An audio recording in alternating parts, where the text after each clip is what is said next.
Hi everybody, Beanmeister22 here. Hey, today we are going to take a look at another geode that I cut. This is the second cutting I did. This was filmed about a week and a half ago. And really quick, if you hear some weird tumbling noises in the background, I have a rock tumbler going in the next room. It's not a dryer, it's not the fan, it's a rock tumbler. Let's talk about this saw. This is my 10-inch slab saw by High Tech Diamond. Remember, I had the 6-inch trim saw, wasn't powerful enough, wasn't big enough for what I wanted to do, made some cuts, some were okay, some just, like I said, wasn't big enough or powerful enough to do what I wanted to do, so then I ordered the slab saw. The difference of the slab saw and the trim saw, well, there's a couple differences. The slab saw is bigger, it's a 10-inch blade, whereas the trim saw is a 6-inch blade and it's smaller. But the smaller trim saw is variable speed for your RPMs of your saw blade, whereas a slab saw, it's just one speed, bam, woo, that's it. This has a 3rd horsepower motor, the trim saw has a 1/4 horsepower motor. As you can see in this video, I am using the sliding vise with this saw. It's an option on both saws, and I got it on both saws, but it adds $100 to the price of your saws. Which is a little sad because if you buy it separately from your saw, it's still $100. You'd think, you'd get a discount for buying it with the saw. But in my mind, it's essential to get a good, steady cut. Because you can see, even in this video, there's a little hesitation where I'm pushing forward, and then the entire tray around the blade seems to move a little bit as it's, I don't want to say backing up against the saw, or as there's extra pressure against the saw blade. So as I push, it pushes a little pressure on the entire deck, and it kind of goes forward a little bit if I push too hard. Depends on how much resistance I'm getting from this geode. Geodes are hollow, so I get the most resistance when I'm going through the front part. If it's hollow inside, it's not cutting against as much, so there's less resistance. If I had a big, fancy, expensive saw, not a $1,000 saw, like a $1,500 saw or a $2,000 saw, it would be an auto feed, which would give it the proper, steady, forward pressure that it needs. And there's a couple places here in this video, as well as other cuts I've made, that the saw itself was actually drawing it in. And that's usually at the thinnest, easiest parts, the center of it, because it's hollow. The blade will have less resistance, and it's, like I said, drawing it in there. But really not enough to make much of a difference. The other thing about this cut and this geode is you'll see at the end of the cut, we have a little cracking and a little piece breaks off. I filmed this with 2 cameras, so you'll see both cameras' view. I'm going to talk over this one, and I'll just have the other camera's view be live action. Something else we saw when we were done cutting this, there's also a little bit of cracking inside, which may or may not have anything to do with that little cracking we had at the end where the little piece falls off. This is the second cut I made with this saw. The first day I broke this out, set it up, I made 3 cuts. I already posted the first video, there's this video, and then I will post the 3rd video when I get a chance. As I mentioned, this was filmed a week and a half ago, and since then I cut 4 more geodes. I did that yesterday. I am seeing what this saw is good at, and I'm also seeing where this saw seems to be lacking. I'm going to try switching saw blades, and maybe that was an issue, or maybe I need to actually look for a new or better blade. These saws each come with 2 blades, and I believe I am using the correct blade for what I am cutting, whereas when I was using that 6-inch trim saw, I may not have been using the proper blade. There's kind of a little ambiguity on the instruction. So at this point, I'm going to let you watch the rest of the cut, as well as camera number 2's cut, and then we'll talk about it at the end of the video.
right, sports fans, clearly you can see that there was a crack and we lost a little piece at the end of the cutting of this geode. But something that's really cool, look at the shape. It's almost like an arrow pointing somewhere. I mean, not like an arrowhead. Well, actually, I have some arrowheads that are actually shaped like that, really spearheads. But really, it's arrow-shaped inside. You can see the cracks in there. Good thing it didn't break up more than it actually did. And I find this extremely peculiar that it has that arrowy shape to it. Yes, I understand it's not spherical, it's oblong, more like an egg, but really that's kind of, I don't want to say it's neat, it's kind of weird. And it really allows you to see where the crystal was compared to the outer rock around it. All right, what do you think? Do you know anything about geodes? Do you know anything about cutting rocks or rock saws? Yeah, I'm learning. This is something I've always wanted to do for years, and now I just finally got around to doing it. It can be a very expensive hobby. In my area, you can find some geodes, but you can find a lot of thundereggs. So do you take the time to go out and hunt for these things? Or do you just go online and order them? So like I said, it can be expensive. You have to have the base material, the rocks you're going to cut.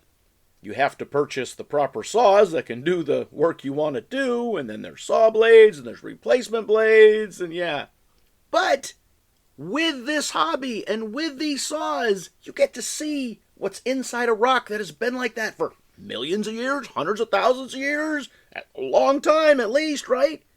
In fact, you are cutting something open that potentially was never meant to see the light of day. It's discovery. It's kind of cool. I mean, this could be a lot cooler than it is. I'll just come out and say that. But hey, we haven't cut that many yet. We're still under 10. Or around 10, if you count both saws. And hopefully after I get my saw blade issue sorted out, we can start cutting some thundereggs. I haven't posted any of the videos of it yet, but I've tried cutting into some thundereggs with both saws, and neither saw liked it. All right, leave your comments in the comment section. As always, thanks for watching.